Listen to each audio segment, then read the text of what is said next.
ഈ ബാലഗോപാൽ സാവ് ഇടയ്ക്ക് ഇവിടെ വന്നിരുന്നു. ഞാൻ ഈ കോൺഗ്രസ്സിലേക്ക് ചേരുന്നതിൻ്റെ തലേന്ന് ഇവിടെ വന്നു. പക്ഷെ അതെന്താണെന്ന് വെളിപ്പെടുത്താൻ എനിക്കിഷ്ടമില്ല. കാരണം ഞാൻ കുറച്ച് മൂല്യങ്ങൾ സൂക്ഷിക്കുന്ന ഒരാളാണ്. കാരണം നമ്മളെ അങ്ങനെ വെറുതെ എന്തെങ്കിലും കാണിച്ചിട്ടൊരു പോകരുതെന്ന് പറയേണ്ട ഒരു മോശത്തരം എനിക്കത് എൻ്റെ ഇൻഡിവിജ്വാലിറ്റി അഫക്റ്റ് ചെയ്തു. അപ്പോഴാണ് ഞാനൊരു തീരുമാനം എടുക്കാമെന്ന് വിചാരിച്ചത്.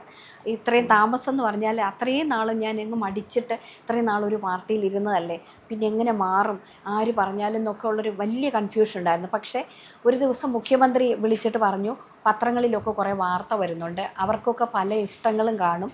അപ്പം ഞാൻ പറഞ്ഞു വാർത്തയുള്ളൂ, അത് ഇതിനൊക്കെ കുറേ മുമ്പ് വന്നതാണ്. അപ്പോൾ ഞാൻ പറഞ്ഞു അതിലൊന്നും ഞാനങ്ങനെയൊന്നും തീരുമാനിച്ചിട്ടില്ല. ഞാനങ്ങനെ ഒരു വലിയ പാർട്ടിക്കാരി അല്ലായിരുന്നു. പിന്നെ പ്രാക്ടീസ് ചെയ്തുകൊണ്ടിരുന്ന ഇപ്പം ഇങ്ങനെ അച്ഛനും ചിറ്റപ്പന്മാരും ഒക്കെ ഉള്ളൂ എന്നൊക്കെ അദ്ദേഹത്തോടും പറഞ്ഞിരുന്നു. അപ്പോൾ എന്തുണ്ടെങ്കിലും ഇങ്ങനെ പറഞ്ഞാൽ മതി എന്ന് പറഞ്ഞാൽ പറയുന്നതുകൊണ്ടൊരു വിശേഷവും ഇല്ലയെന്ന് ഞാൻ പറഞ്ഞിരുന്നു.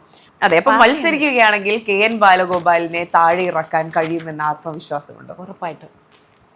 ഉറപ്പായിട്ടും ജനങ്ങൾ സ്നേഹിക്കും, ഉറപ്പാണ്. ജനങ്ങളിലാണ് എനിക്ക് വിശ്വാസം.